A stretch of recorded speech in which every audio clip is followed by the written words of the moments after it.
Some mistakes follow you your whole life, no matter how far you run.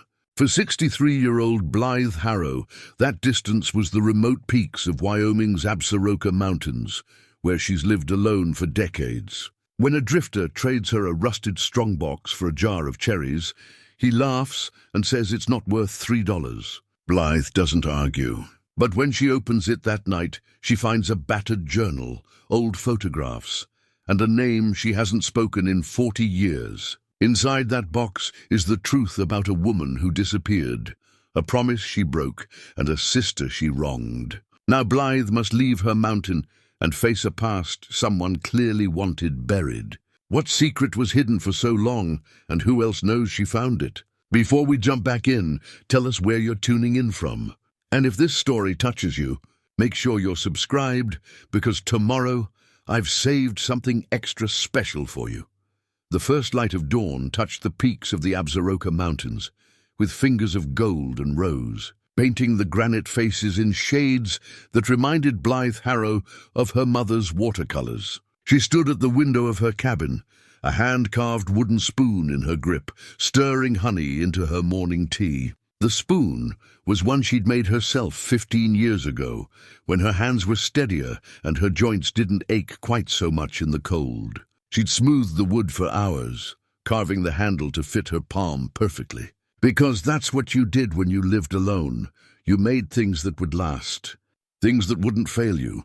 The cabin sat in a clearing roughly 8 miles from the nearest maintained trail, tucked into a fold of the mountain where the wind couldn't reach, and the snow drifted gently instead of howling. She'd built most of it herself over the first 2 years after coming here, using timber from fallen trees and stones from the creek bed. The roof was tin, salvaged from an abandoned mining camp she'd discovered during one of her early explorations. It leaked in one corner during heavy rain, but she'd learned to position a bucket just so, and the rhythmic drip had become a kind of companionship on stormy nights. Outside, Copper stood in the small corral, his breath steaming in the morning air. The Mustang was 17 years old now.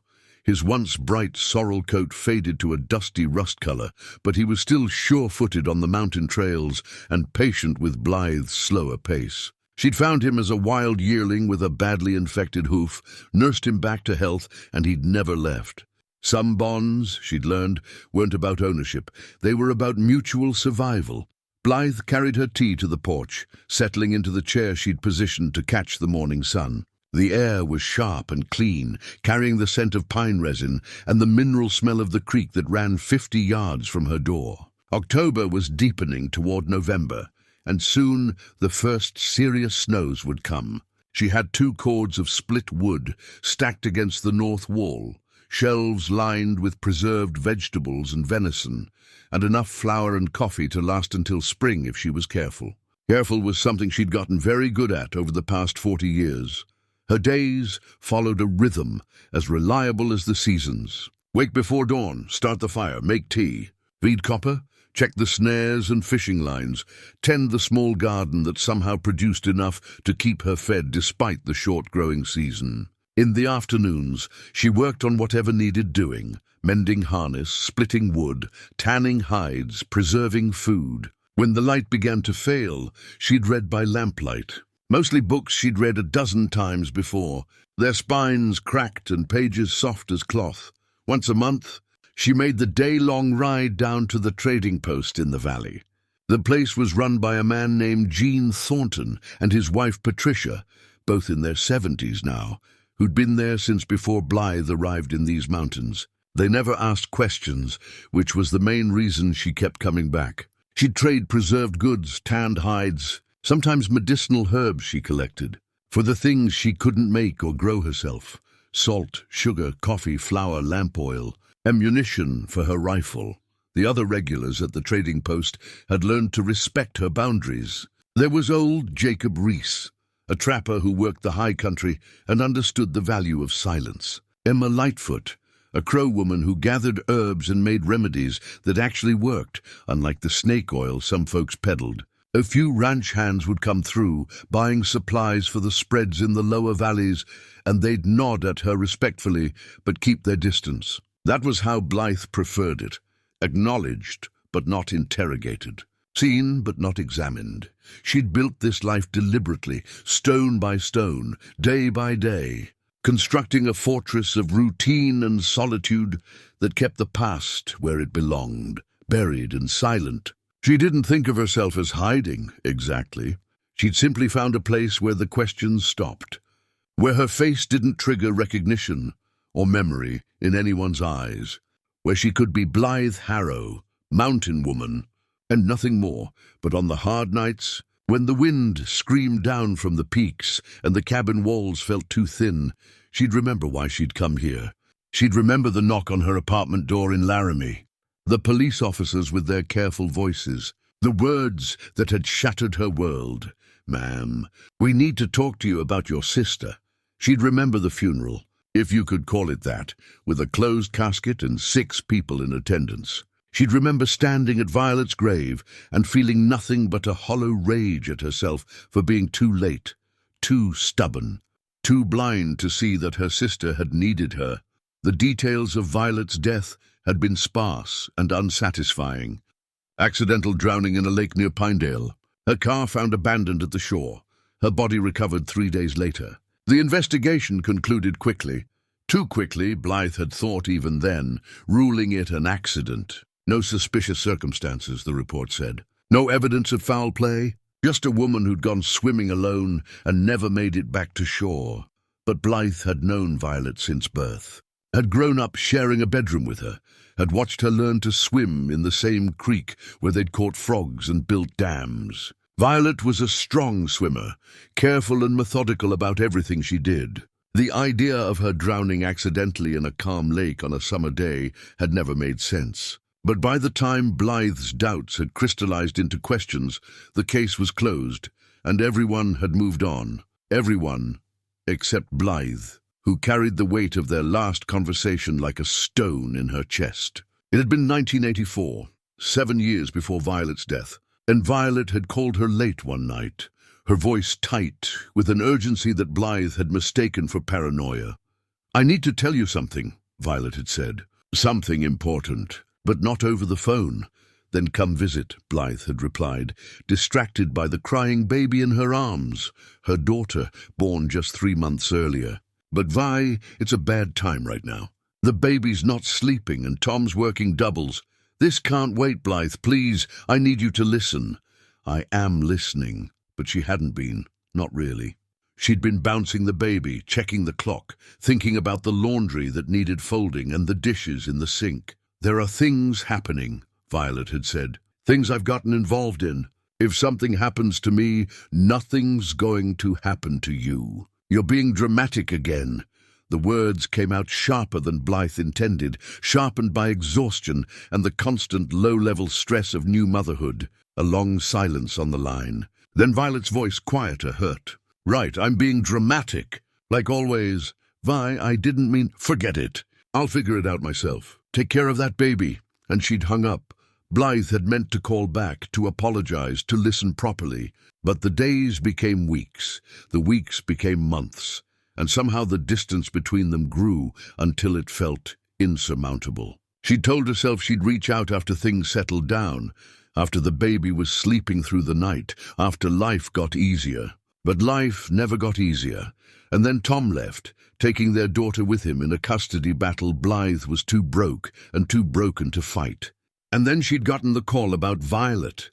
And by then it was too late for apologies or listening or anything at all. So she'd come here, to these mountains, to a place where regret couldn't follow because there was no one around to remind her of it. She'd built a life of simple problems with simple solutions. Cold required firewood, hunger required hunting, loneliness required acceptance. She'd thought she'd found peace, or at least a sustainable form of numbness, but now there was a rusted strongbox sitting on her table. And inside it were secrets that refused to stay buried.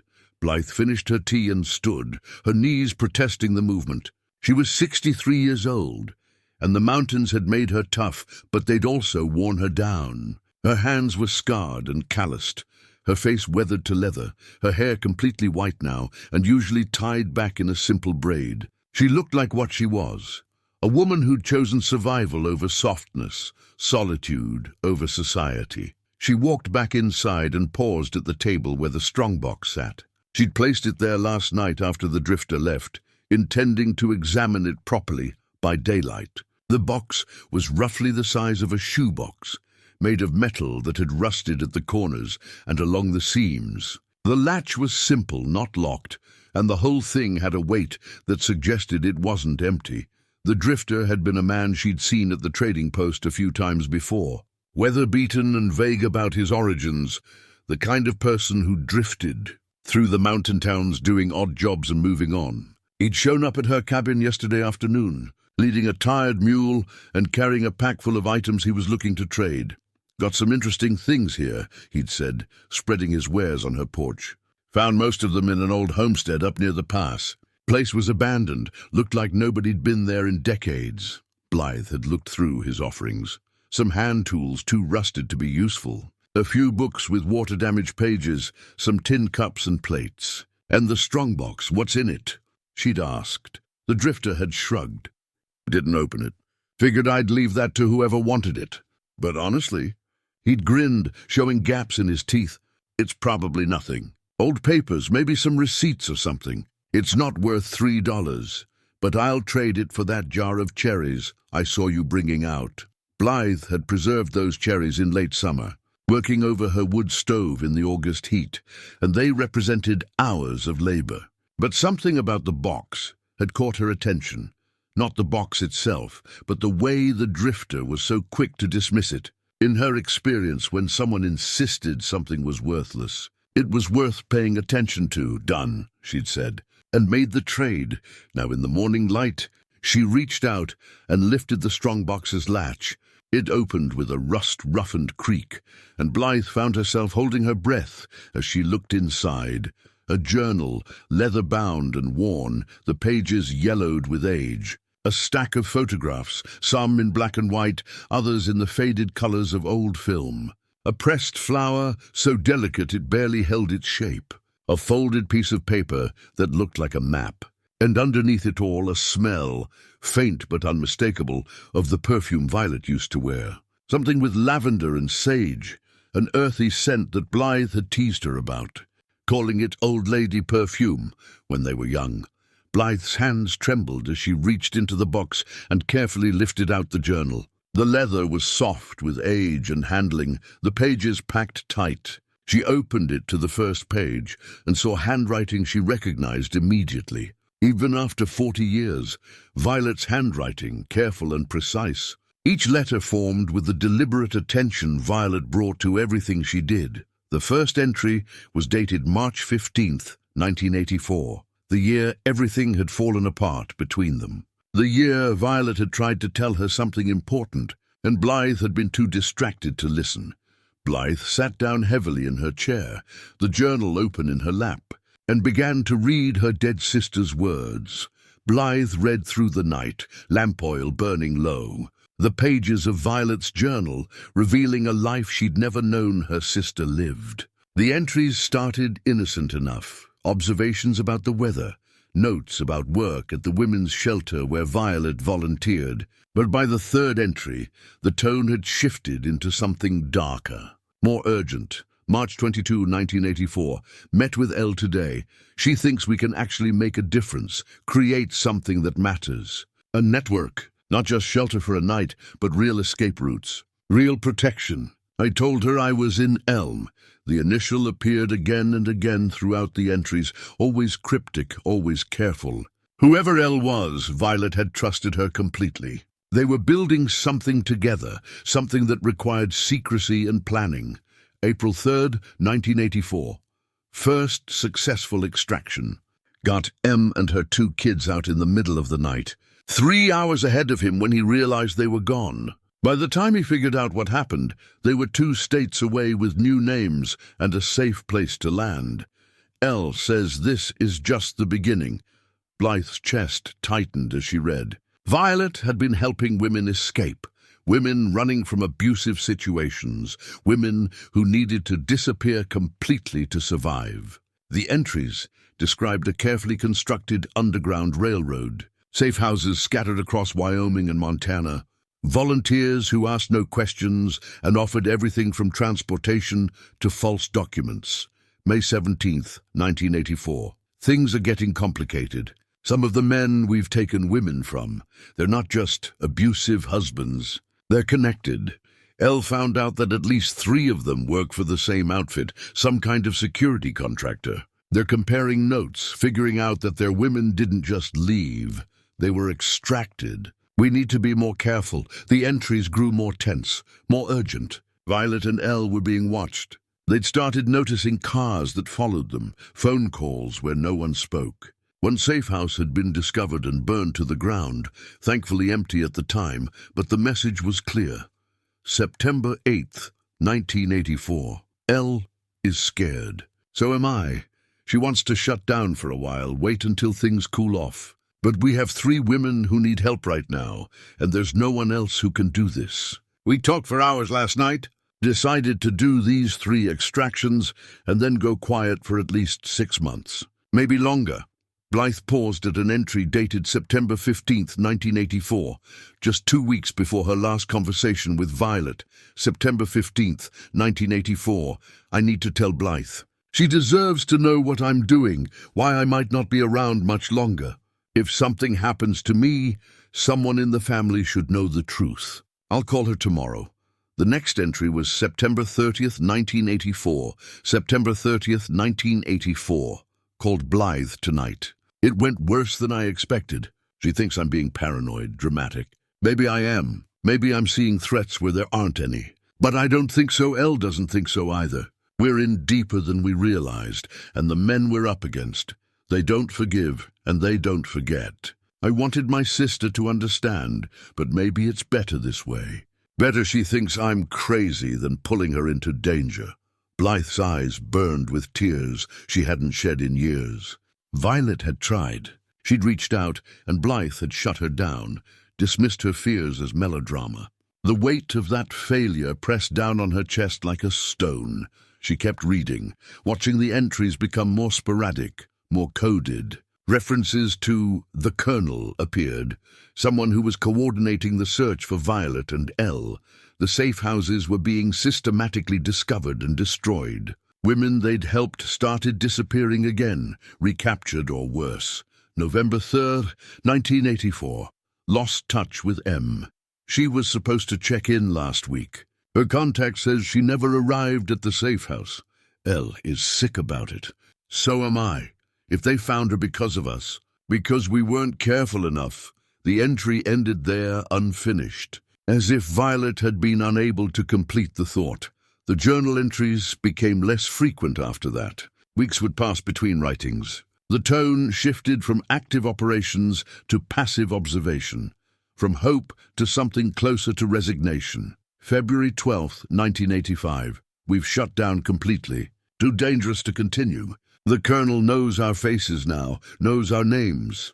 Elle is talking about disappearing, really disappearing. New identity, new life. I'm considering it too. But how do you just erase yourself? How do you walk away from everyone you've ever known? June 8th, 1985. Haven't written in months. Been too scared to put anything on paper. But I need to record this somewhere. Elle is going into hiding. Real hiding. She has evidence, testimonies from women we helped, proof of what the Colonel and his people have been doing. If she surfaces it, it could bring the whole network down. But she needs time, needs to wait until she can do it safely. I'm going to help her disappear, and then I'm going back to my normal life. Or whatever passes for normal now. The entries stopped there. The next page of the journal was blank, but something was tucked between the pages, a photograph that fluttered out when Blythe turned the page, black and white, slightly faded. 2 women standing in front of a cabin, arms around each other's shoulders. One was unmistakably Violet. Younger than Blythe remembered her, maybe 30 years old, wearing jeans and a flannel shirt. The other woman was unfamiliar but striking, tall, with dark hair pulled back in a practical ponytail, a strong jaw, and eyes that looked directly at the camera with unflinching confidence. Blythe turned the photograph over. Written on the back in Violet's handwriting, Violet and Lee. August 1985, where we watched the Eagles. Lee L. was Lee.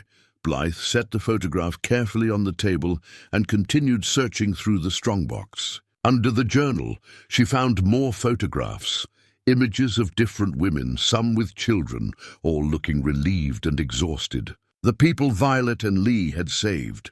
There were also maps, hand-drawn and annotated, showing routes through the mountains and locations marked with small X's. At the very bottom of the box, wrapped in a piece of oiled cloth, was something that made Blythe's breath catch. A compass. Old brass, tarnished but still functional, with initials engraved on the back, V.H. and L.M. Violet Harrow and Lee Morrison. Blythe held the compass, feeling its weight in her palm. Violet had carried this, had used it to navigate dangerous journeys in the service of saving lives. And then she'd hidden it along with everything else, in this strongbox that somehow ended up in an abandoned homestead where a drifter found it 40 years later. Unless... Blythe's mind raced, piecing together possibilities. What if Violet had hidden this intentionally? What if this strongbox wasn't just a collection of memories, but a deliberate cache, meant to be found by someone who would understand its significance? She picked up the journal again and flipped to the last page with writing. Below the final entry, written in different ink as if added much later, was a single line. If you're reading this, find Lee. She has the proof. Finish what we started. Blythe's hands shook. This wasn't just a journal, it was a message. A message that had waited 40 years to be delivered. She thought about Violet's death in 1991, 7 years after these entries ended. Accidental drowning, they'd said. But now, reading about the Colonel and his network, about women who disappeared and safe houses that burned, what if Violet's death hadn't been an accident at all? What if she'd been found, been silenced, been eliminated before she could surface the evidence she'd helped hide? Blythe stood and walked to the window, looking out at the mountains that had been her refuge for so long. The sun was rising fully now, painting the world in shades of gold and amber. Somewhere out there was Lee Morrison, alive or dead, hidden or discovered. And with her, possibly, was proof of crimes that had been buried for 4 decades. Blythe could put the strongbox away. She could pretend she'd never opened it, never read Violet's words, never learned the truth about her sister's life and death. She could go back to her routine, her solitude, her carefully constructed peace, or she could honor the sister she'd failed once before. She could finish what Violet started. The decision crystallized in her chest, solid and unmovable. She turned back to the table, to the journal and photographs and compass, and began planning. She would need supplies for a longer journey. She would need to trace Violet's routes, find the places marked on those hand-drawn maps. She would need to locate Lee Morrison, if Lee was still alive to be found, and then, if the evidence still existed, she would make sure it saw the light of day, no matter what it cost her. Blythe Harrow had spent 40 years running from her mistakes. Now finally, she would run toward making one of them right.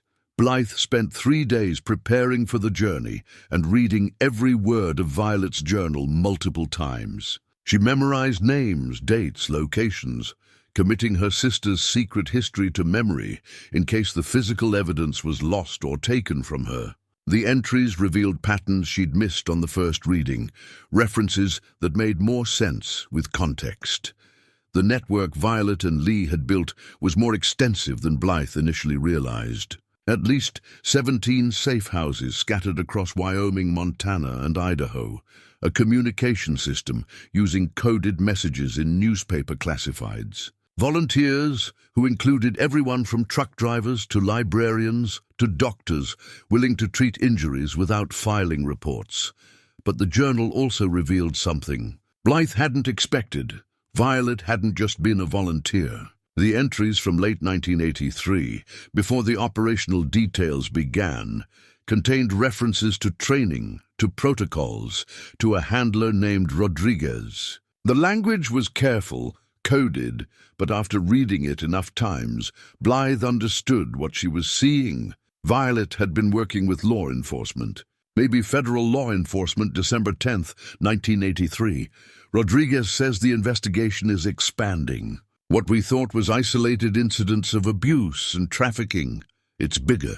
Connected to military contracts, private security firms, networks that span multiple states. He wants me to document everything, collect evidence that will stand up in court. I told him I would. This is why I got into this work in the first place. To make a real difference.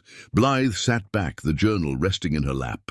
If Violet had been working with federal agents, why hadn't they investigated her death more thoroughly? Why had it been ruled an accidental drowning so quickly? Unless whoever killed Violet had enough power to influence that investigation. The thought chilled her, but it also strengthened her resolve. If corruption ran that deep, then Lee Morrison, assuming she was still alive, would have gone into hiding for good reason. Finding her would require more than following coordinates on a map. It would require understanding what Violet had been investigating and who had wanted her stopped. On the third morning, Blythe loaded her saddlebags with supplies. Dried meat, hardtack, coffee, a pot for making tea, extra ammunition for her rifle, a tarp for shelter, blankets for warmth, the journal and photographs, carefully wrapped in oiled cloth and placed in the most protected part of her pack. The compass, which she attached to a cord around her neck, where she could feel its weight against her chest. Copper sensed the change in routine. He stood patiently while she saddled him, but his ears were pricked forward with interest, his usual lethargy replaced with something like anticipation. He'd been born to move through these mountains, and months of standing in a small corral had softened him. This journey would be good for both of them. Before leaving, Blythe walked through her cabin one more time. She banked the fire in the stove, secured the shutters, left a note on the table in case anyone came looking for her, though no one would. The note was more for herself than anyone else, a record that she'd made this choice deliberately, gone to finish something that should have been finished 40 years ago. If I don't come back, the cabin and everything in it goes to Emma Lightfoot at the trading post. Tell her to take care of Copper if he makes it back without me.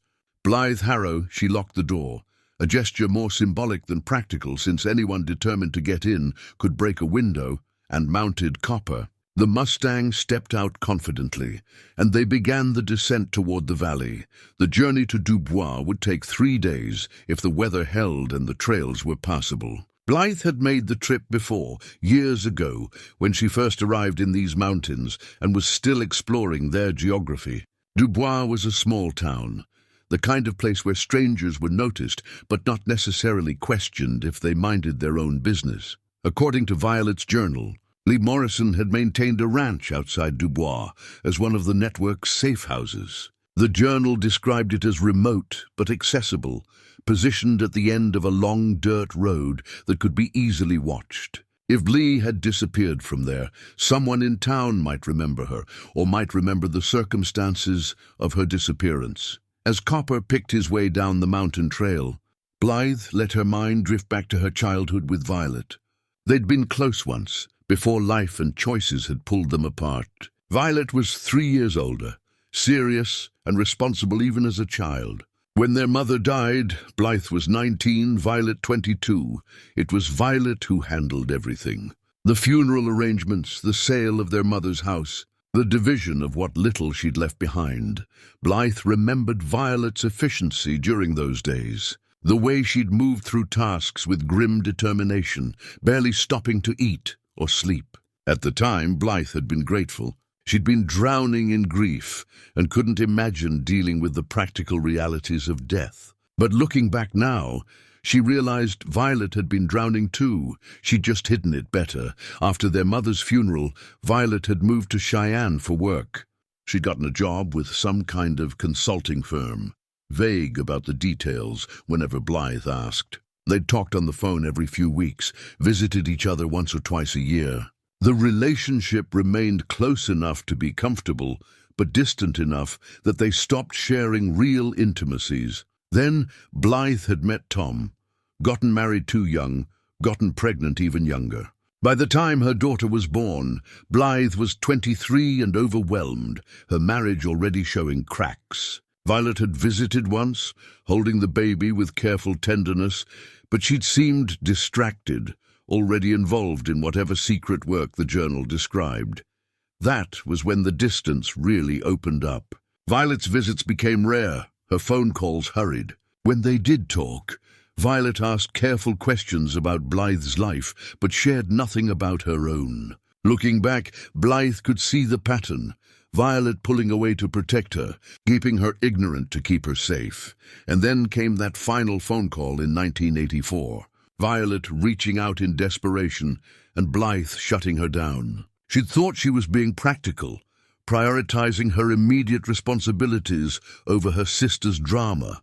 She hadn't understood that Violet never created drama. She was trying to warn her, trying to prepare her for what might happen.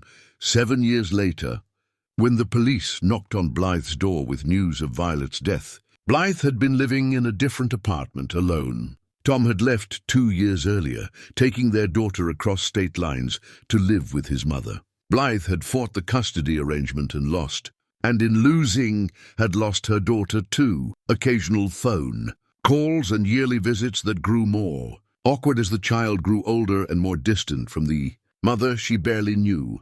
The grief of Violet's death had been compounded by the grief of losing her daughter, by the failure of her marriage, by the accumulated weight of every wrong choice she'd made. She'd lasted 6 months in Laramie after Violet's funeral, 6 months of sleepless nights and morning dread, of looking at her reflection and seeing nothing she recognized. Then she'd sold everything she owned, bought a horse and supplies, and ridden into the Absaroka mountains. She'd told herself she was looking for peace. Now she understood she'd been running from guilt. The first day of riding passed in steady progress, the trail familiar enough that Blythe could navigate it without much thought. They stopped at a creek to water copper and refill the canteen, and Blythe ate dried meat while standing, not wanting to waste time making camp. The October air was crisp but not yet bitter, and the aspens were turning gold, painting the mountainsides in brilliant color. By late afternoon, they'd descended far enough that the character of the forest changed. The high alpine meadows gave way to denser pine forests, the air warmer and heavier. Blythe made camp in a clearing she'd used before, where a rock overhang provided shelter, and the remains of old fire rings indicated this was a known stopping point for travelers. She built a small fire and made tea, then sat with Violet's journal open in her lap, studying the entries about Lee Morrison more carefully. The two women had been close. That much was obvious from the warmth in Violet's descriptions. But there were also hints of something deeper, references that suggested their partnership went beyond professional respect. July 4th, 1985. Lee and I watched the fireworks from the cabin roof tonight. She said, "This might be the last peaceful moment we have for a while." I wanted to tell her so many things.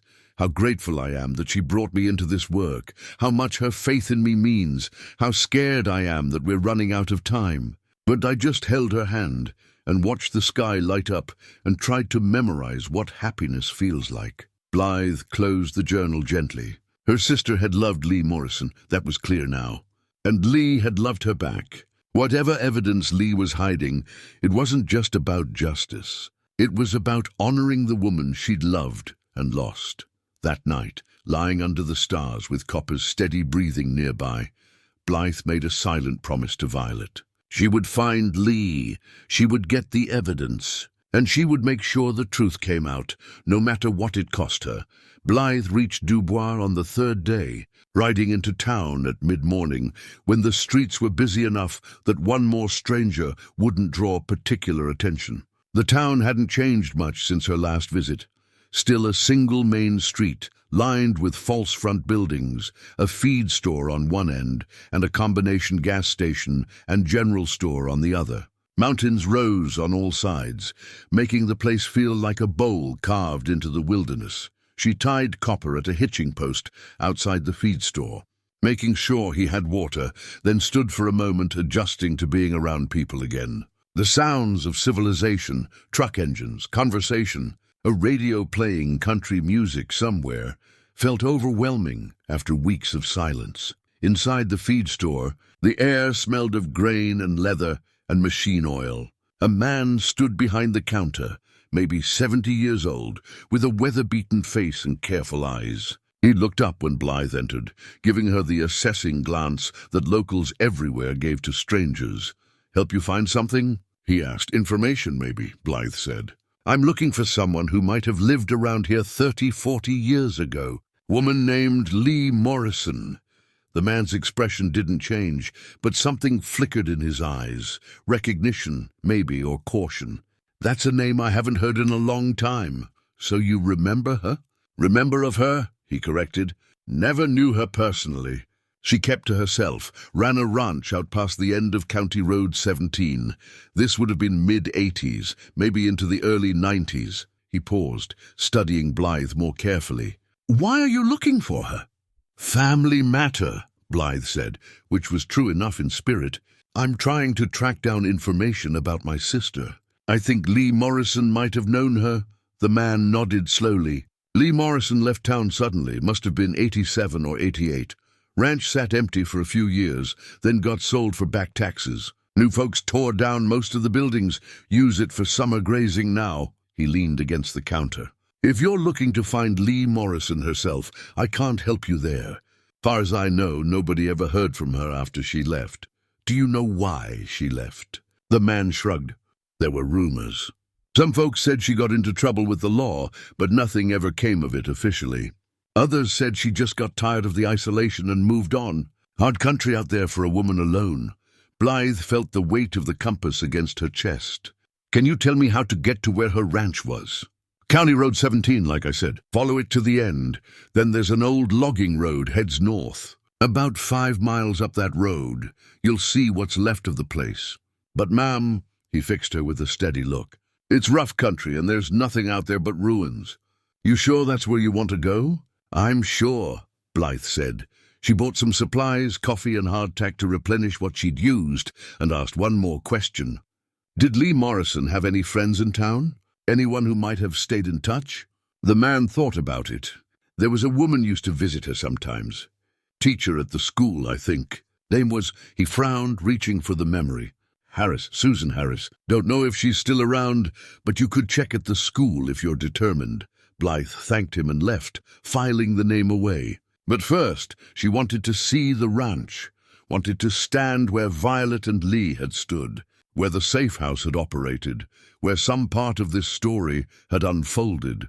County Road 17 led out of town, heading northwest, turning from pavement to gravel after the first mile. Copper moved easily over the familiar terrain, and Blythe let him set his own pace. The road wound through pine forests and across open meadows, gradually climbing into rougher country. At the road's end, she found what the feed store owner had described, an overgrown logging track leading north. The track was barely passable now, choked with brush and fallen branches, but Copper managed it with the sure-footedness of a mountain horse. They pushed through for nearly an hour before Blythe spotted the ruins. The ranch had been systematically destroyed, not by time or weather, but by fire. The main house was gone completely, just a blackened foundation and the skeletal remains of walls. Outbuildings were similarly burned, their tin roofs collapsed inward. Only a stone chimney stood intact, rising from the ruins like a marker. Blythe dismounted and walked through the debris carefully. 40 years of weather had softened the destruction, but the violence of it was still apparent. This hadn't been an accidental fire. It had been deliberate, thorough, meant to erase everything. She found the root cellar after searching for 15 minutes. Its entrance partially collapsed, but still accessible. She grabbed a flashlight from her saddlebag, one of the few modern conveniences she allowed herself, and climbed carefully down the stone steps. The cellar was small, maybe 8 feet by 10, with a dirt floor and stone walls. Shelves lined one wall, empty now except for some broken mason jars. But it was the back wall that caught her attention. Someone had carved initials into the stone, dozens of them, clustered together like a record of all who'd passed through. Blythe traced the letters with her fingers, feeling the grooves worn smooth. VH was there, carved carefully beside LM. But there were others too, at least 15 different sets of initials, each representing someone Violet and Lee had helped. Someone who'd found temporary safety in this place, at the bottom of one wall, hidden behind where the shelves had stood. Blythe found something the fire hadn't reached, a metal box the size of a book, buried in the dirt. She dug it out carefully and carried it up into the daylight. The box was rusted but intact. Inside, wrapped in plastic that had protected them from moisture, were letters. Envelopes addressed to Violet, the handwriting unfamiliar, but the return address absent. Blythe opened the first letter carefully. V. The Colonel's people found the safe house in Billings. We got everyone out in time, but it was close. Too close. I think we need to consider that he knows more than we thought. Be careful who you trust, even inside the agency. Blythe's breath caught. Inside the agency. So Violet had been working with federal agents, and Lee had been warning her that someone within that agency was compromised. She read through the rest of the letters quickly, piecing together a story of escalating danger. Lee's warnings became more urgent with each one. References to the Colonel appeared more frequently. Colonel Raymond Voss, the letters eventually named him explicitly. A private military contractor with connections to government officials. Men who used his services to handle problems that official channels couldn't or wouldn't address. Women who left abusive situations involving Voss's men didn't just disappear, they were hunted. The Safe House network had interfered with what Voss apparently considered his property, and he'd responded with systematic violence. 2 women from the network had died in accidents. 3 safe houses had burned. And someone inside the Department of Justice was feeding Voss information about the investigation. The final letter in the bundle was dated September 1987, 2 months after Violet's last journal entry. V. I'm going deep, completely off the grid. Don't look for me, don't try to contact me. If Voss finds the evidence I've compiled, everyone whose name appears in it will die. I'm taking the testimonies, the photographs, everything we gathered, and hiding where no one will think to look. Where we watched the eagles, you remember. If something happens to me before this is over, it all stays hidden. But if someone comes looking who can be trusted, who has the right to know, the proof is there. I'll wait as long as it takes. I love you, V. I'm sorry we didn't have more time. Blythe sat back on her heels, the letter trembling in her hands. Lee had gone into hiding with the evidence, and had apparently stayed hidden for nearly 40 years. The question was whether she was still alive, and if so, whether she was still where she'd gone to ground, where we watched the eagles. Blythe pulled out Violet's journal and flipped to the photograph of the 2 women, written on the back, Violet and Lee, August 1985, where we watched the eagles. The photograph showed them standing in front of a cabin, mountains rising behind them. But which mountains? Wyoming had endless peaks, countless remote valleys where eagles nested. She studied the photograph more carefully, looking for identifying features. The rock formation behind the cabin looked distinctive, a series of jagged peaks with a saddle between them. She'd seen formations like that before in the Teton Wilderness, near the border with Yellowstone. The compass around her neck seemed to grow heavier. Violet's compass, pointing toward something more than true north. Pointing toward the truth Lee was protecting, Blythe stood and walked back to Copper, her decision made. The Teton Wilderness was 3 days' ride north, through some of the most remote country in Wyoming. If Lee Morrison had survived 40 years in hiding there, she was either incredibly capable or incredibly lucky, probably both. And if she hadn't survived, then at least Blythe would know. At least she'd have tried. She mounted Copper and turned him north, toward the mountains and the secrets they held. The journey north took Blythe through increasingly wild country. She followed game trails and old Forest Service roads, navigating by compass and instinct and the angle of the sun. The terrain grew rougher with each passing mile, steep climbs followed by treacherous descents, creek crossings where Copper had to pick his way carefully across slippery stones, dense forest that blocked out the sky and turned day into twilight.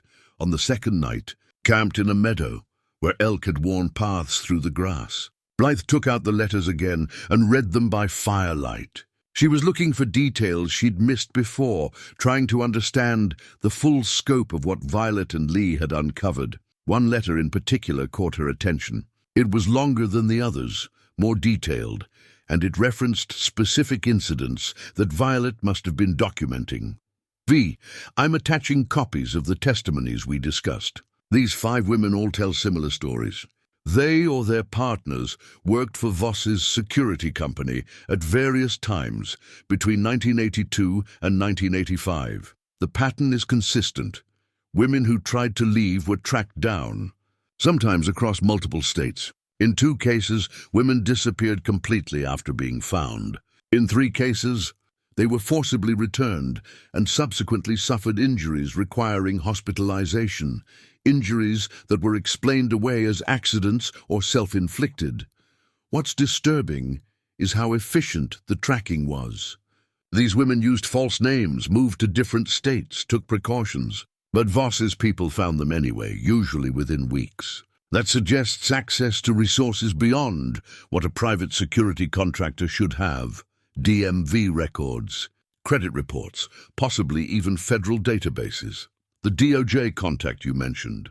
Rodriguez, have you been able to verify his credentials independently? I'm concerned about the speed with which our safe house locations are being discovered. It feels like we're being monitored from inside. Blythe set the letter down and stared into the fire. If Violet had been working with someone named Rodriguez in the DOJ, and if that person or others in the agency were compromised, then the investigation had been sabotaged from within. That would explain why Violet's death was ruled accidental so quickly. Why no one seemed interested in pursuing the inconsistencies. She pulled out another letter. This one dated just weeks before Lee went into hiding. V, I found something. Remember the accident that killed Sarah Bennett in 1985? The single-car crash that the police said was caused by driver error. I got a copy of the accident report through a contact. The brake lines were cut, professionally, carefully, in a way that would cause failure at high speed. This wasn't an accident, it was murder. And if Sarah was murdered, we have to assume Jennifer Cole's suicide in 1986 wasn't a suicide either. I'm compiling everything, every suspicious death, every woman who was recaptured, every safe house that was compromised. The pattern is undeniable. Voss is systematically eliminating anyone connected to our network, and he's getting help from someone with authority to make investigations disappear. I'm scared, V. For you, for me, for everyone whose name appears in our files. We're up against something bigger than we realized. Not just an abusive contractor with resources, but a network of corruption that reaches into law enforcement, maybe higher. I think we need to consider going public with what we have, even if the evidence isn't complete. The risk of waiting might be worse than the risk of acting. Blythe felt cold despite the fire's warmth. 2 women murdered, others disappeared or recaptured. A conspiracy that reached into the federal government. And Violet, trusting and determined, had been caught in the middle of it. 4 years after Lee wrote that letter, Violet was dead. Drowned in a lake, the official report said. But Blythe knew better now. Violet had been murdered, eliminated like the others who'd threatened Voss's operations. The next morning, Blythe continued north, pushing deeper into the wilderness. The trails became less defined, sometimes disappearing entirely, forcing her to navigate by terrain and intuition. She passed through stands of lodgepole pine so dense the forest floor was bare of undergrowth, then emerged into high alpine meadows where wildflowers had already died back for winter. On the 3rd day, she found what she'd been looking for, a distinctive rock formation. 3 sharp peaks with a saddle between them, exactly like the ones in the photograph. The formation rose on the northern horizon, maybe 5 miles away, and Blythe felt something tighten in her chest. This was it. This was where Violet and Lee had watched the eagles, where they'd stood together and felt something like peace before everything fell apart. She urged Copper forward, following a creek that led toward the peaks. The valley narrowed as they climbed, and Blythe noticed signs of old game trails, the kind that suggested regular animal movement through this area. Eagles would nest here, she realized, where the cliffs provided shelter and the valley below offered hunting grounds. As the afternoon light began to slant golden through the trees, Blythe spotted something that made her pull Copper to a stop. Smoke, just a thin wisp of it, rising from somewhere ahead. Too steady to be from a forest fire. Someone was here. Blythe's heart hammered as she dismounted and led Copper forward on foot, moving quietly. Every instinct told her to be cautious. If Lee Morrison had survived 40 years in hiding, she'd be alert to any approach. And if it wasn't Lee, if someone else had found this place, she stopped that thought before it could spiral. One step at a time. Find the source of the smoke. Assess the situation. Make decisions based on what she actually found, not what she feared. The valley opened into a small basin, sheltered on 3 sides by cliff walls. Eagles nested in the rocks above. Blythe could see their massive nests, generations of them built on top of each other.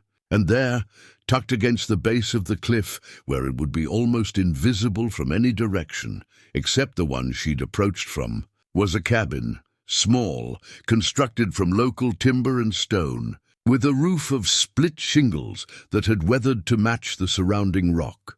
A stone chimney rose from one side, and that's where the smoke was coming from, a thin, controlled stream that spoke of someone who knew how to minimize their presence. Blythe's hands trembled as she tied Copper to a tree and moved closer on foot. Her rifle was in her hand, not pointed at anything but ready. She didn't know what she'd find in that cabin, didn't know if Lee Morrison was alive, or if someone else had claimed this refuge. She was 50 yards from the cabin when the door opened and a figure stepped out, a woman tall and lean, with white hair pulled back in a ponytail. She wore practical clothes, jeans, flannel shirt, boots, and she moved with the careful efficiency of someone who'd spent decades in the wilderness. In her hands was a rifle, held loosely but with clear familiarity. The woman looked directly at Blythe, unsurprised, as if she'd been aware of her approach for some time. They stood that way for a long moment, 2 strangers separated by 50 yards and 40 years of secrets. Finally, Blythe called out, her voice steady despite the racing of her heart. "Lee Morrison?" The woman's posture changed subtly, tension and recognition, and something that might have been fear, all flashing across her weathered face. When she spoke, her voice carried clearly across the distance. "Nobody's called me that in 40 years. Who sent you?" Blythe lowered her rifle slightly, a gesture of peace, and took 3 steps forward. "Violet Harrow was my sister." The woman's rifle dipped toward the ground. Her face, carved by weather and time into something both hard and beautiful, crumpled with an emotion Blythe recognized, grief, preserved and fresh at the same time. "Was?" Lee said, and the single word carried the weight of hope dying. "She died in 1991, Blythe said. "But I think you already knew that." Lee's composure fractured. She lowered her rifle completely, her other hand coming up to cover her mouth. When she spoke again, her voice was rough with tears she'd been holding back for decades. "I've been waiting, hoping someone would come, hoping she'd come." Blythe moved forward slowly, closing the distance between them. She reached into her jacket and pulled out the strongbox, weathered and rust-stained, and held it out. "She left this. For someone to find. For someone to finish what you both started." Lee stared at the box, her eyes filling with tears that finally spilled over. She reached out and touched it with shaking fingers, as if it might disappear if she moved too quickly. "Then you know," she whispered. "About Voss, about all of it." "I know enough," Blythe said. "I know she was murdered. I know you have evidence. And I know it's time to finish this." Inside Lee's cabin, the air smelled of wood smoke and coffee and the herbal scent of dried plants hanging from the rafters. The space was small, but meticulously organized, every item having its place, every surface clean. This was the home of someone who'd had 40 years to perfect their survival. Lee poured coffee into 2 tin cups and handed one to Blythe. Her hands had stopped shaking, composure reasserting itself, but her eyes remained red-rimmed.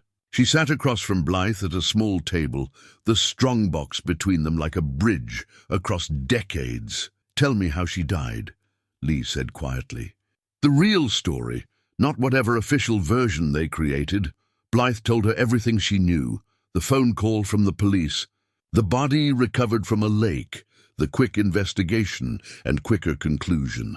They said accidental drowning, said she'd gone swimming alone and never made it back to shore. But you and I both know Violet wouldn't have drowned accidentally. Lee's jaw tightened. No, she wouldn't have.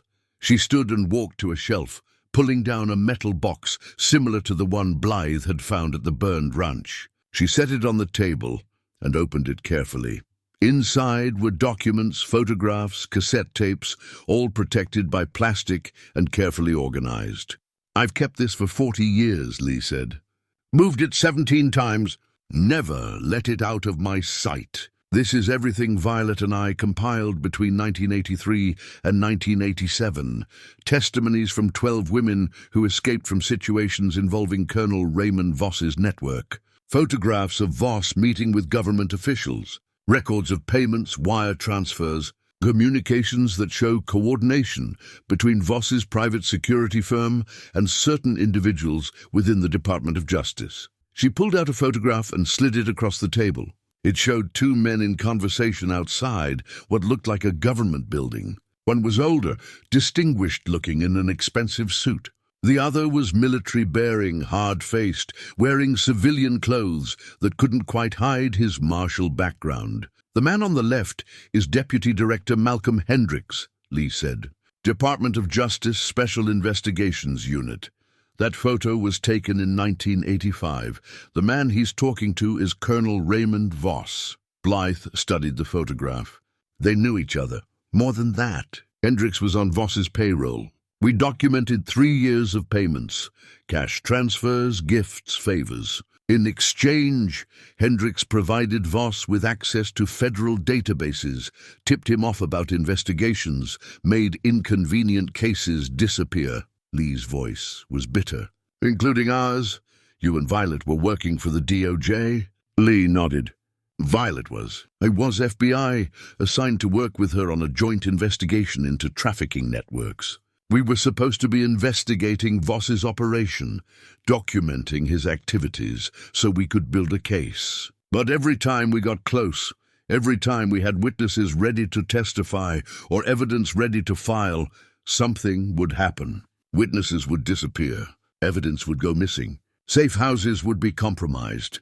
She pulled out more documents, spreading them across the table. "It took us almost a year to figure out the leak was coming from inside the DOJ. By then, we'd already lost 2 women, murdered, though their deaths were ruled accidents. We realized we couldn't trust our chain of command. Couldn't report what we'd found through official channels because the corruption went too high. Blythe felt sick. So you went dark." "I did. Violet wanted to, but she was worried about her family. About you." Lee's eyes met Blythe's. "She talked about you all the time. Her little sister. Said you had a baby, were struggling but pushing through. She didn't want to disappear and leave you wondering what happened to her." The words hit Blythe like a physical blow. All those years, she'd thought Violet had been distant by choice, had been focused on her own life to the exclusion of family. She'd been wrong. Violet had been trying to protect her. "I pushed her away," Blythe said, her voice breaking. "The last time she called, she tried to tell me she was in trouble. I told her she was being dramatic. I hung up on her." Lee reached across the table and gripped Blythe's hand. She understood. "She knew you were dealing with your own struggles. And she never blamed you for not believing her. She blamed herself for not being clearer, for not finding a way to make you understand without putting you in danger." Blythe wiped her eyes. "Tell me what happened. After you went into hiding. After Violet, after she was killed." Lee let go of Blythe's hand and stood, walking to the window. Outside, eagles circled the peaks, their cries echoing off the rock walls. "I came here in September 1987, told Violet where I'd be, told her not to come unless it was absolutely necessary. I spent 4 years here, completely isolated, keeping the evidence safe and waiting for the right time to surface it. I monitored radio broadcasts, got newspapers when I could sneak into small towns for supplies. I was waiting for Voss to make a mistake, or for Hendricks to lose his position, or for something to change that would make it safe to come forward." She turned back to Blythe. Then in 1991, I heard about a woman who'd drowned in a lake near Pinedale. The news report didn't give a name at first, just said authorities were investigating. But I knew. I felt it before they ever identified her. I knew it was Violet. How did they find her? Blythe asked. I don't know for certain, but my guess is she tried to do something. Maybe reached out to someone she thought she could trust. Maybe tried to reopen the investigation. Boss had people watching for any sign of her, and when she surfaced, they eliminated her. Lee's voice was hard. Made it look like an accident, just like they did with the others. And Hendricks made sure the investigation didn't go anywhere. Blythe stood and paced the small cabin. So Hendricks is still in the DOJ? Worse, he's the director now. Been in that position for 8 years. Untouchable, influential, respected. He's turned the leak we discovered into an entire network, protecting powerful men, burying investigations, making problems disappear. And Voss is still operating, still connected, still getting away with everything because Hendricks shields him. Voss is still alive. Lee nodded grimly. 89 years old. Lives in Jackson Hole. I've seen him twice over the years when I've risked going into town. He's old, but he's still sharp. Still dangerous. Still has resources. Blythe felt rage building in her chest, hot and sustaining. Then we surface this, now, all of it. I've tried, Lee said. 5 times over the years, I've sent anonymous packages to journalists, to members of Congress, to federal prosecutors. Every single time, Hendricks shut it down before anything could go public. He has reach, Blythe. Anyone who gets close to this story either backs off or... She stopped. Or disappears, Blythe finished. Or disappears, Lee confirmed. Blythe thought for a long moment, her mind working through possibilities. What if we don't go through official channels? What if we make it public in a way that's impossible to suppress? Multiple outlets simultaneously. Journalists, Congress members, advocacy groups. Flood the zone before Hendricks can contain it. Lee's eyes sharpened with something like hope. That could work. But we'd need leverage, insurance, something that guarantees our safety if we come forward, because the moment we do, we become targets. What kind of insurance? Lee pulled out another document from the evidence box, a single sheet of paper yellowed with age, covered in Violet's precise handwriting. Violet thought of that. Before she died, before things got too dangerous, she made copies of everything. 3 complete sets of evidence. She sent them to 3 people, a journalist, a senator, and a federal prosecutor she'd vetted carefully.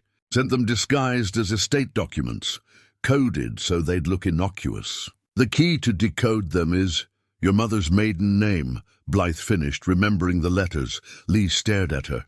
How did you... Violet left that information in her journal. The one in the strongbox. Blythe pulled out the journal and showed Lee the relevant entry. She documented everything. Left a trail for someone to follow. Lee took the journal with trembling hands and read her lover's words for the first time in decades. Tears slid down her weathered cheeks, and she made no attempt to wipe them away. She was so careful, so brave. And I've been hiding here while her killers walked free. You've been keeping the evidence safe, Blythe said firmly. That's what she asked you to do. But now it's time to finish it. Together, Lee looked up, meeting Blythe's eyes. There was steel in her gaze, determination forged over 40 years of waiting. You're right. Let's finish what Violet started. Let's make sure she didn't die for nothing. They spent the rest of the evening planning, going through the evidence piece by piece, strategizing how to surface it in a way that couldn't be suppressed. Outside, the sun set behind the peaks, painting the valley in shades of amber and gold. Eagles called to each other in the gathering dark. And inside the small cabin, 2 women who'd loved the same person, prepared to honor her memory with justice. Blythe woke before dawn to the sound of Lee moving around the cabin. She'd slept on a narrow cot, the first real bed she'd had in days. But her sleep had been restless, filled with dreams of Violet, of conversations they'd never had, of chances missed and time that couldn't be recovered. Lee was making coffee, and the familiar smell drew Blythe fully awake. Outside the small window, the sky was beginning to lighten from black to deep blue, stars still visible but fading. It was the quiet hour, the space between night and day when the world held its breath, couldn't sleep either. Lee asked, handing Blythe a cup. Too much to think about, Blythe admitted. She'd spent half the night replaying everything she'd learned, trying to fit the pieces together into a coherent picture. But there were still gaps, still questions that didn't have answers. Lee sat across from her, and in the lamplight, Blythe could see the resemblance to the woman in the old photographs, the same strong jaw, the same direct gaze, though time and isolation had carved deeper lines into her face. Before we move forward with this, there's something you need to know. Something I haven't told you yet. Blythe set down her coffee cup, tension coiling in her stomach. About Violet? About what she really was. Lee stood and retrieved the strongbox, the one Blythe had carried from her mountain cabin. She set it on the table and examined it carefully, running her fingers along the seams. Violet was very thorough, very careful. If she hid something well enough that I missed it for 40 years, she pressed on the box's base, feeling for something.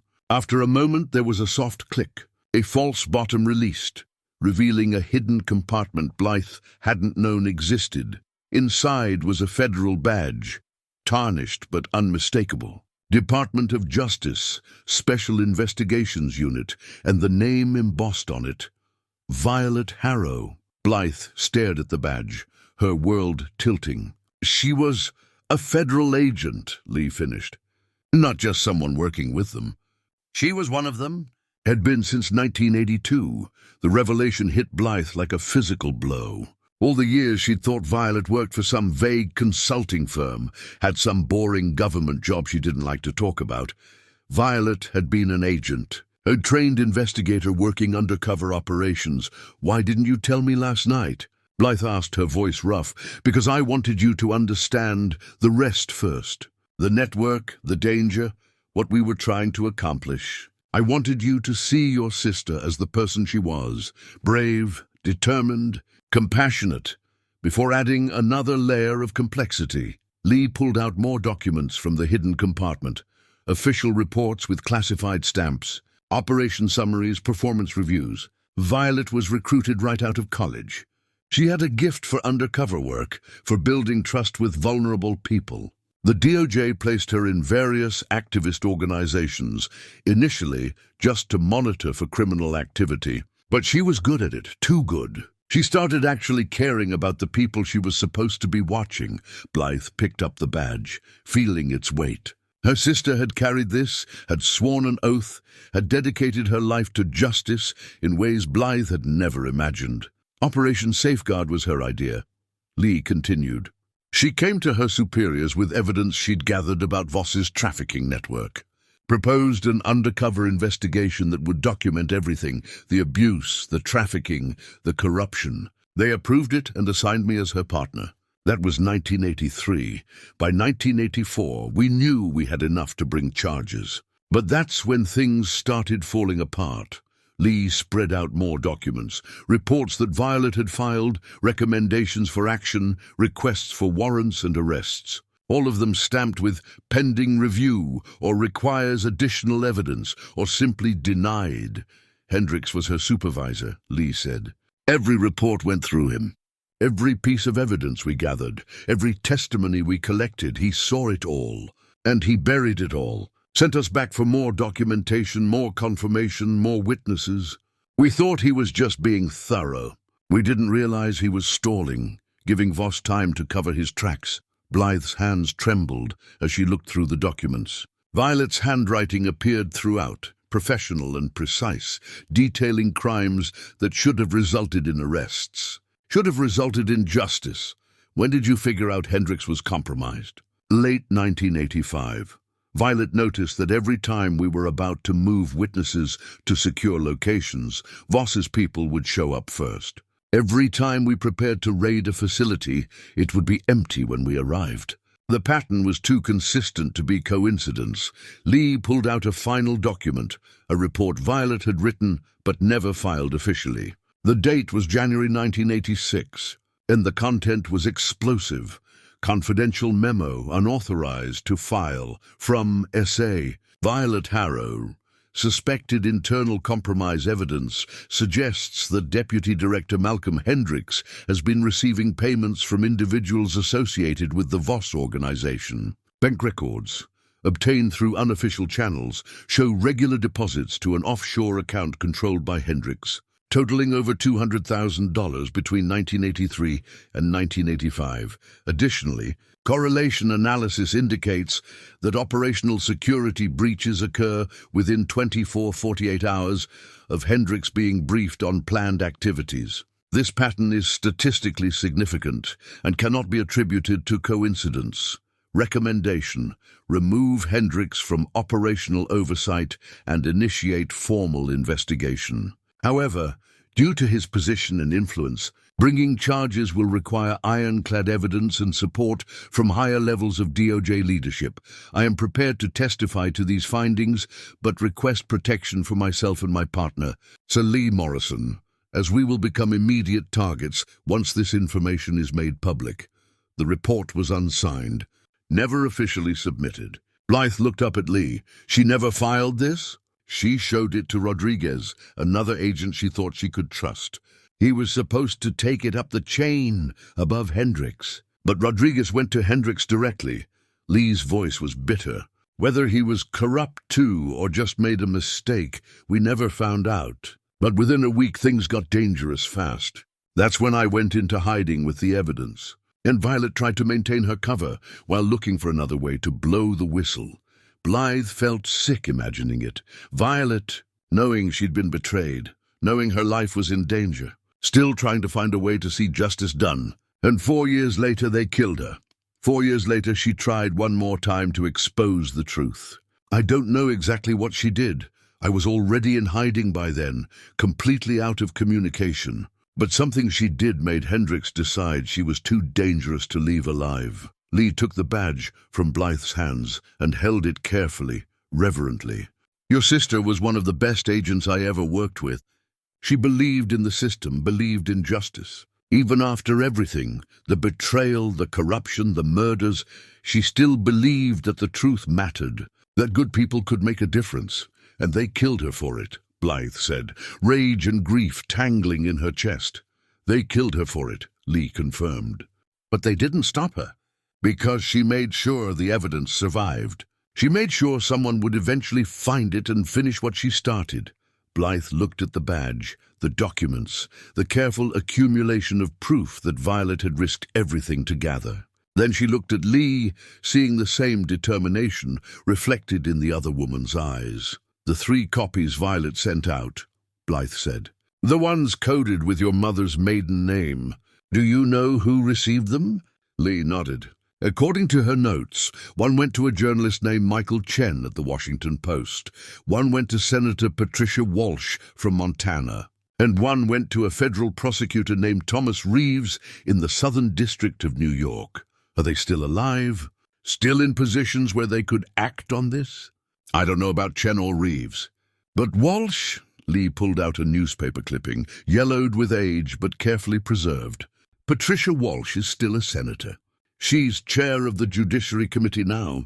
If anyone has the power and the platform to blow this open, it's her.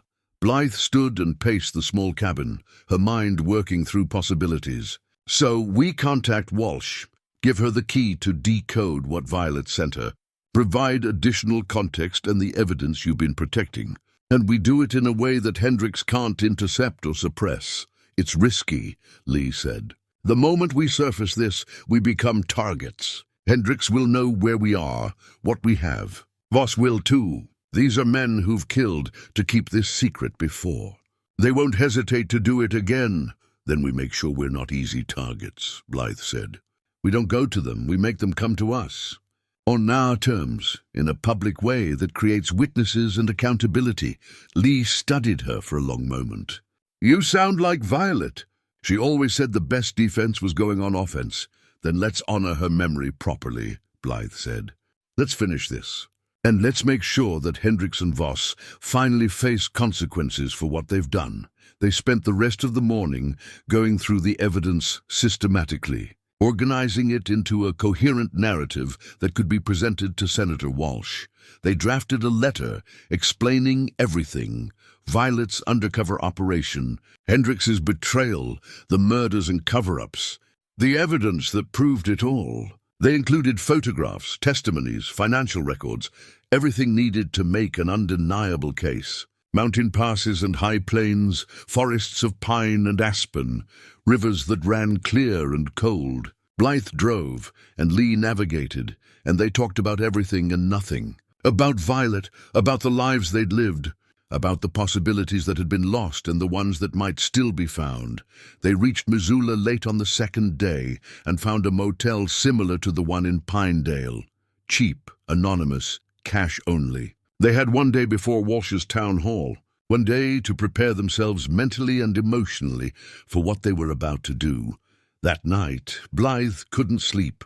She lay in bed staring at the ceiling, thinking about Violet, about the last time she'd seen her sister at their mother's funeral, about all the conversations they'd never had, all the support she'd failed to give, about the phone call she'd dismissed as drama when it had been a desperate plea for help. She couldn't change any of that, couldn't undo the past or bring Violet back. But she could finish what Violet started, could make sure her sister's death meant something, could ensure that the evidence Violet died protecting finally saw the light of day. Across the room, Lee was also awake, sitting by the window and looking out at the lights of the city. She held something in her hands. Blythe couldn't see what in the darkness, and her shoulders shook slightly as she cried silent tears.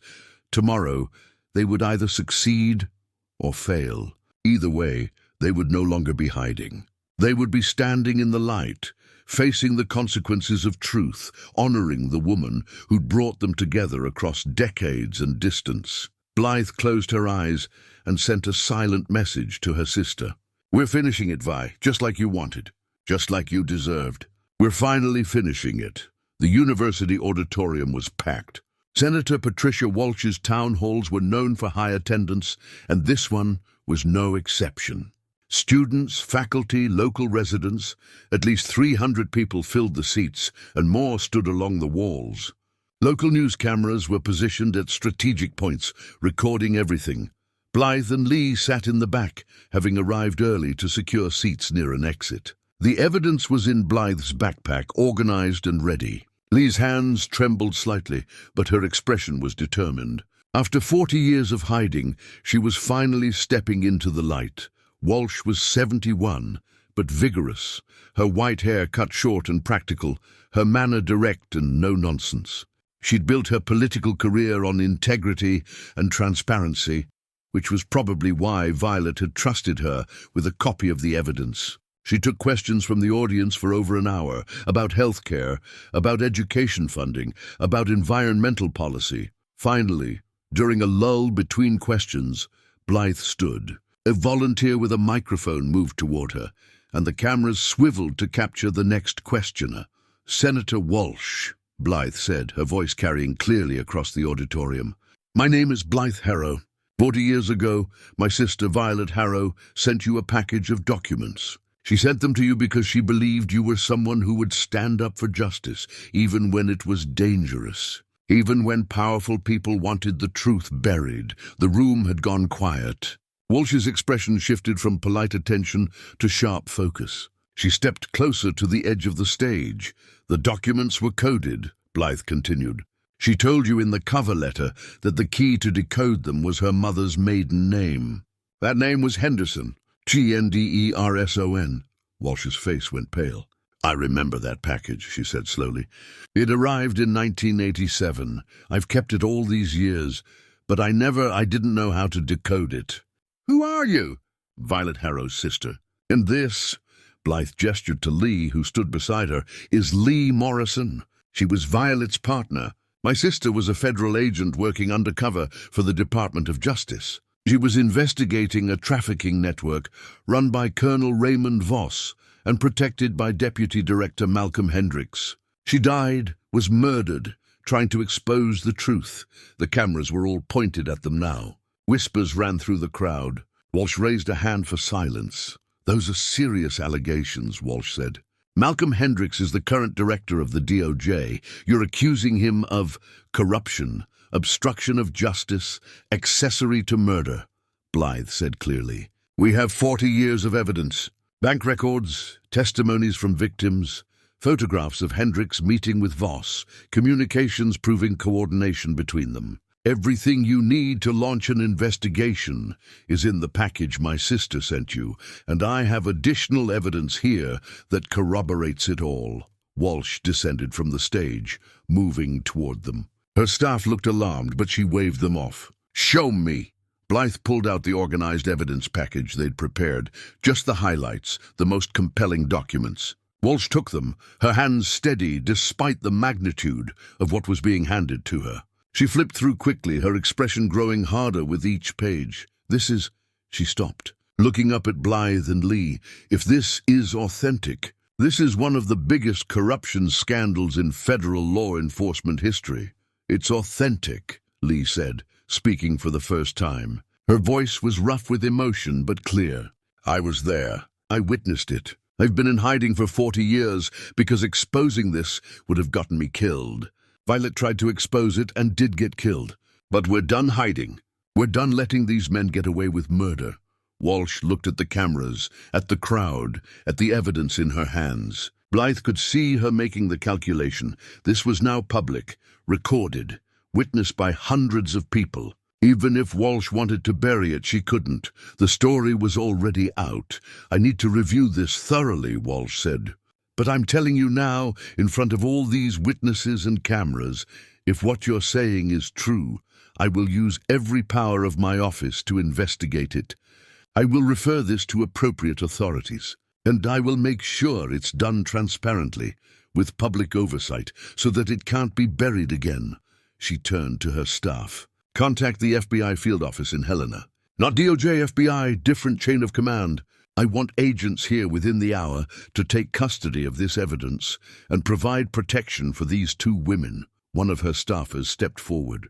Senator, Director Hendricks will have to answer a lot of questions. Walsh cut him off sharply.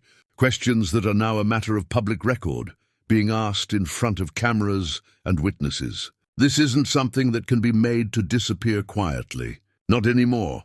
She turned back to Blythe and Lee. You did the right thing coming forward. It took courage. Your sister would be proud. Blythe felt tears sliding down her cheeks.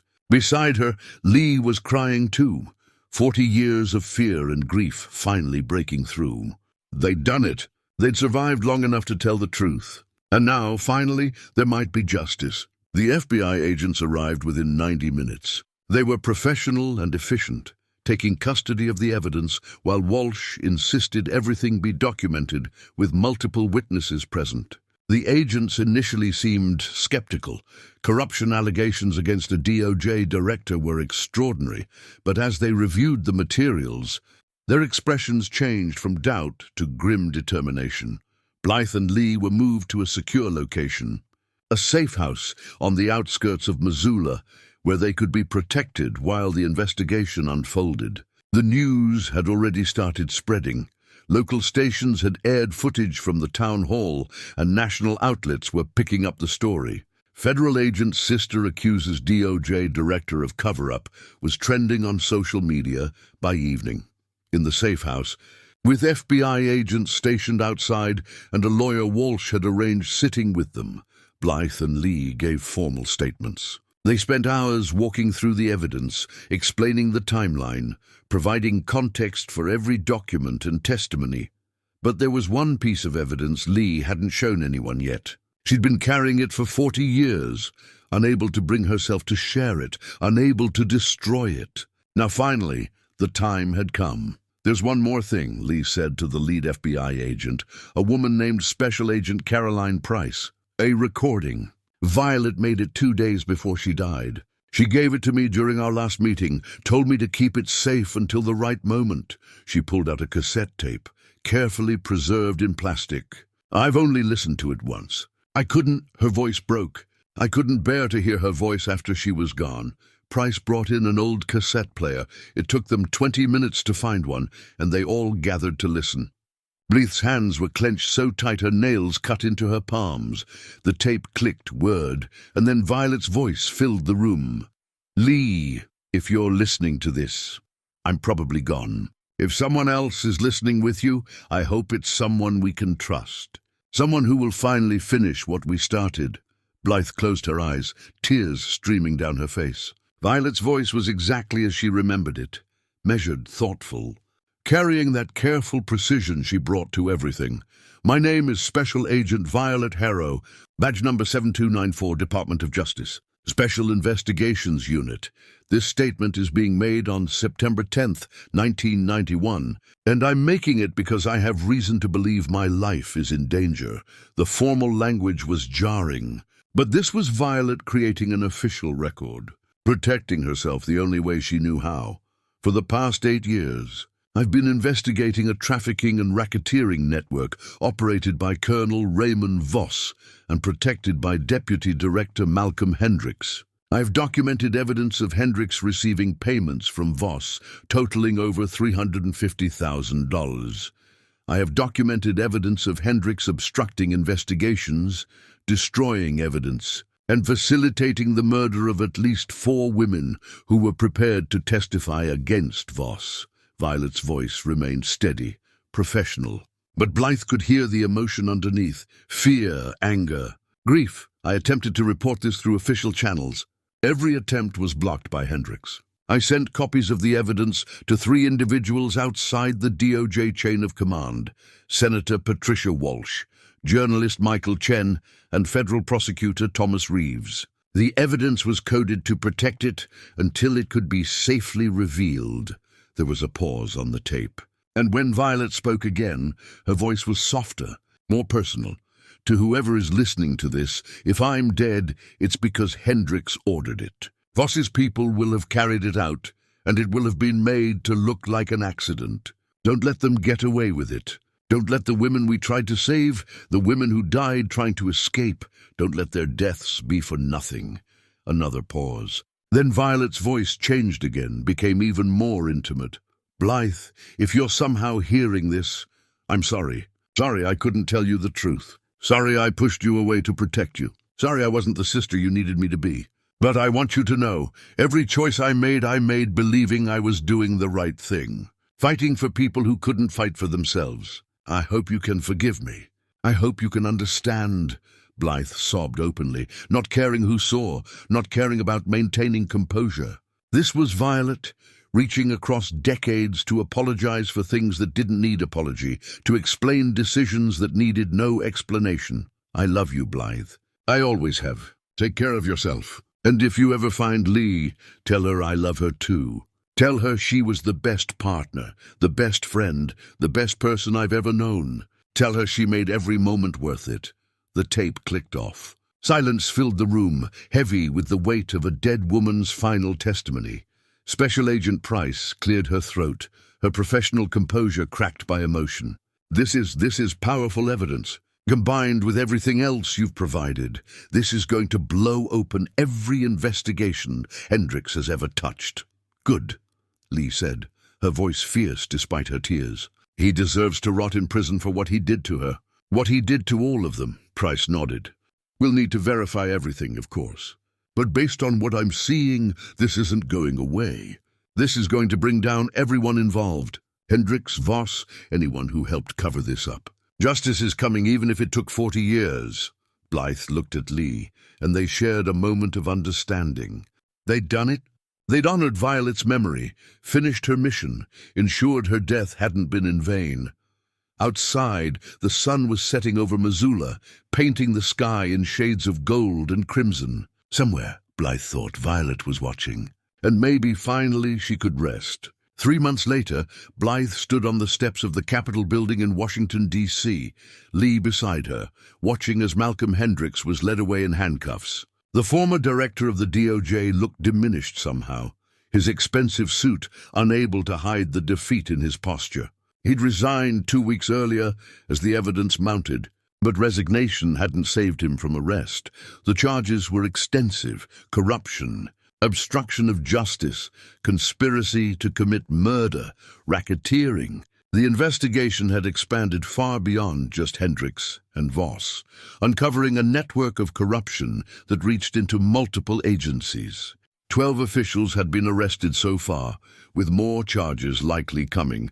Colonel Raymond Voss had been arrested at his home in Jackson Hole, looking frail and ancient in his orange jumpsuit during the arraignment. His private security empire had collapsed virtually overnight as clients scrambled to distance themselves. The criminal charges against him included trafficking, murder for hire, witness tampering, and a dozen other counts that would likely keep him in prison for whatever remained of his life. Senator Walsh had kept her promise.